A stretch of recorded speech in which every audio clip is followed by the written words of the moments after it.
Welcome to Tales of History and Imagination. Eccentric Tales from History by Simone Whitlow.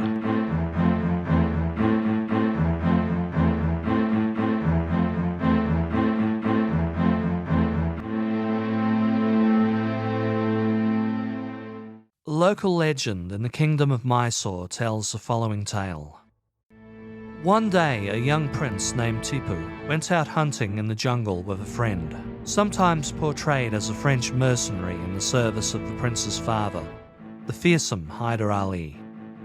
While tracking a local deer or antelope, the two men were surprised by a giant tiger leaping out at them from the undergrowth. As stealthily as they had been stalking their prey, the tiger had been even quieter, more stealthy, more cunning. The beast seized Tipu's companion by the throat, crushing his windpipe and severing his jugular in one fell swoop. Before Prince Tipu could react, the big cat spun around on him, knocking his gun from his hand. Tipu drew his sword, but the tiger leapt, striking him at full force in the chest, sending the sword flying. Pinned to the canopy, the prince and the tiger wrestled on the ground for what seemed like an eternity.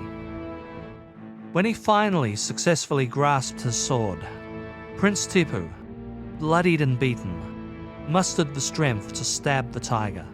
The prince stabbed and slashed, cut and thrust, till the tiger lay dead. This, at least, is the tale explaining why Tipu Sultan, the ruler of the kingdom of Mysore from 1782, became known as the Tiger of Mysore. Tipu would adopt the tiger in his art and architecture, military uniforms, even his signature. The kingdom of Mysore was an empire in the south of India, established at the end of the 14th century by the Wadiyar dynasty.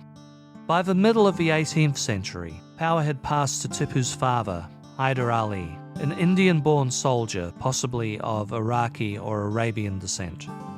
Through military and political prowess, Hyder Ali ascended to the throne in 1761.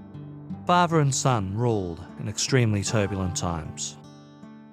From the middle of the 18th century, the Indian Mughal Empire began to lose much of their power, and the British East India Company, originally in India just as merchants, began vying with France to fill the power vacuum. The following series of conflicts became known as the Carnatic Wars. The British corporation, led by the sociopathic Robert Clive, won the war, taking over tax-collecting rights for slaves of India and kicking British colonialism into a higher gear worldwide. This also set the scene for a conflict between the East India Company and the Kingdom of Mysore. This tale is not about the Anglo-Mysore Wars. Well, it's only tangentially so. The East India Company fought 4 wars against the kingdom, from 1767 to 1799. These wars were bloody and anything but one-sided. While it's easy to imagine the British having the upper hand technologically, Tipu's kingdom came to the battle with Mysorean rockets, quite possibly the first true rockets used in war. Towards the end of the war, there was also a very real concern that Mysore would ally with Napoleon. They only didn't, due to Bonaparte's defeat at the Battle of the Nile in 1798. The first war almost went Mysore's way. The second was fought out to a very costly status quo antebellum, a draw. The third went against Tipu, costing him close to half his empire. The fourth Anglo-Mysore War would cost the Tiger of Mysore his life. Which brings us to the topic of this short tale. On 4th of May 1799, the fortress of Seringapatam fell. The Tiger of Mysore was killed in the battle. Looting was rife in the city. While going through a music room, the British found a remarkable device.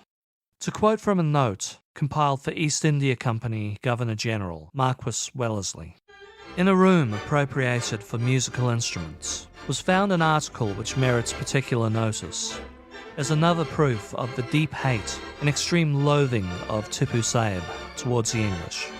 This piece of mechanism represents a royal tiger in the act of devouring a prostrate European. There are some barrels in imitation of an organ within the body of the tiger.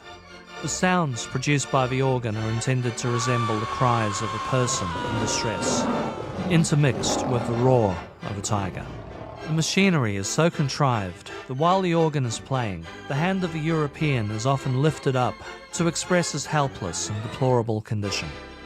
The whole of the design was executed by order of Tipu Sultan.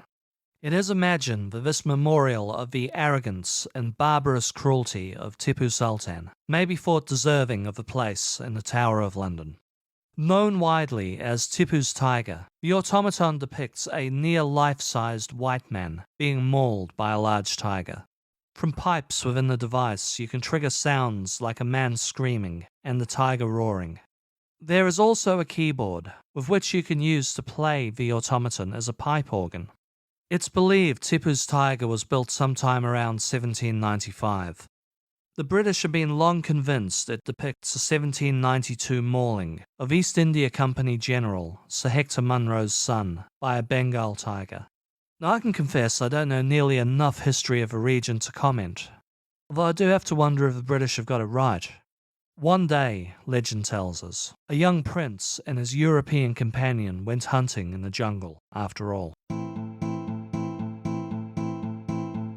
Thanks for listening. This has been Tales of History and Imagination. All episodes written and narrated by me, Simone Whitlow.